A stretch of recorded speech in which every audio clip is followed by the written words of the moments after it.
Hi hello friends, శ్రావణ మాసం శుభాకాంక్షలు మీ అందరికీ. మీరందరూ ఎలా ఉన్నారు? నేను బాగున్నాను. అయితే శ్రావణ మాసం స్టార్ట్ అయింది కదా, నేను ఈరోజు అయితే పూజకు అన్నీ సిద్ధం చేసుకుంటున్నాను. ముందుగా దేవుని సామాగ్రి, దేవుని పటాలన్నీ శుభ్రం చేసుకోవడానికి అయితే అవన్నీ తీస్తున్నాను.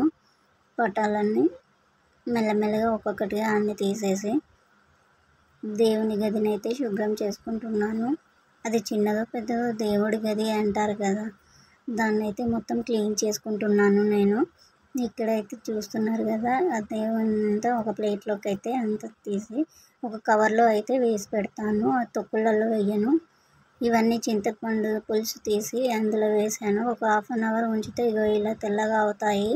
దేవుని సామాగ్రి ఇత్తడివైనా రాగివైనా చూసారు కదా ఎంత తెల్లగా అవుతున్నాయో. ఇక్కడ మెలమెల మెరుస్తున్నాయి కదా, ఇవి చూసారా?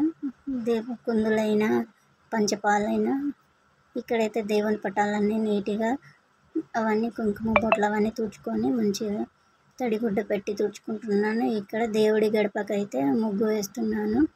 కిచెన్ ప్లాట్ఫారం మీదకి తెచ్చుకొని అయితే ఆ గడప అయితే తీసుకొచ్చుకొని పెట్టుకుంటున్నాను. ఆ గడప అయితే నేనే సెట్ చేసుకున్నాను, గ్రానైట్ బండ ఉంటే. మీకు చూసారా, ముగ్గు వేస్తున్నాను. కమలం పువ్వు ముగ్గు అయితే వేశాను. నాకు వచ్చినట్టయితే నేను వేశాను.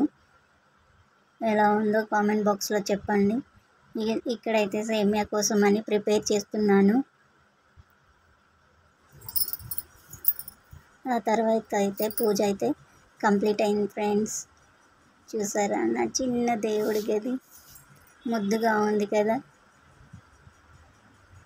చిన్న చిన్నగా నేనే సెట్ చేసుకున్నాను. ఇదంతా ఆ చెక్క కూడా దేవుని కోసం అని చేయించుకున్నాను. నేను తయారు చేయించుకొని ఆ గడప నేనే పెట్టుకున్నాను.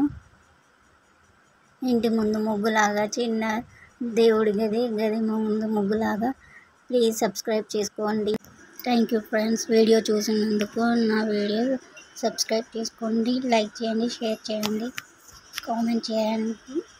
బాగున్నా బాగాలేకున్నా చెప్పండి, నేను ఏదైనా ఉంటే మార్చుకుంటాను. Thank you so much friends. Bye bye. మళ్ళీ ఇంకో వీడియోలో